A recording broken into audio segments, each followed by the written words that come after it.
ആലപ്പുഴ അരുകുട്ടിയിൽ 2 വിദ്യാർത്ഥികളെ കാണാതായി. മുരാരി, ഗൗരി ശങ്കർ എന്നിവരെയാണ് കാണാതായത്. ഇന്നലെ വൈകുന്നേരം മുതലാണ് ഇരുവരെയും കാണാതായത്. സ്കൂൾ വിട്ടുവന്ന ശേഷം വസ്ത്രം മാറി പുറത്തേക്ക് ഇറങ്ങുകയായിരുന്നു. ഇവരുമായി സുധീഷ് ഗോപാൽ ചിരിയാണ്. സുധീഷ്, ഇന്നലെയാണ് 2 കുട്ടികളെയും കാണാതായത്. പോലീസിന്റെ അന്വേഷണം എങ്ങനെയാണ്?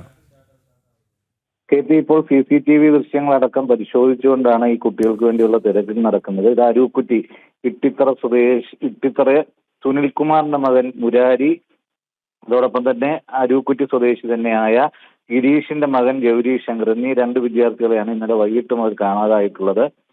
ആദ്യം തിരികെ വരും എന്ന ഒരു ധാരണയിലിരുന്നെങ്കിലും രാത്രിയോട് മടങ്ങിയെത്താഞ്ഞതോടെയാണ് പോലീസിൽ പരാതി നൽകിയത്. ഇപ്പോൾ പൂച്ചാക്കൽ പോലീസാണ് ഇതിന്റെ അന്വേഷണം നടത്തുന്നത്. വിവിധ മേഖലകളിലേക്കെല്ലാം കുട്ടികളുടെ ഫോട്ടോ അടക്കം കൈമാറിയിട്ടുണ്ട്. ആ രീതിയിൽ ഇവർ എത്തിച്ചേരാൻ സാധ്യതയുള്ള ഇടങ്ങളിലും എല്ലാം അന്വേഷിച്ചു. പക്ഷേ മറ്റെവിടേക്കെങ്കിലും ട്രെയിനിലോ മറ്റോ യാത്ര ചെയ്യുകയാണോ എന്ന സംശയമാണുള്ളത്.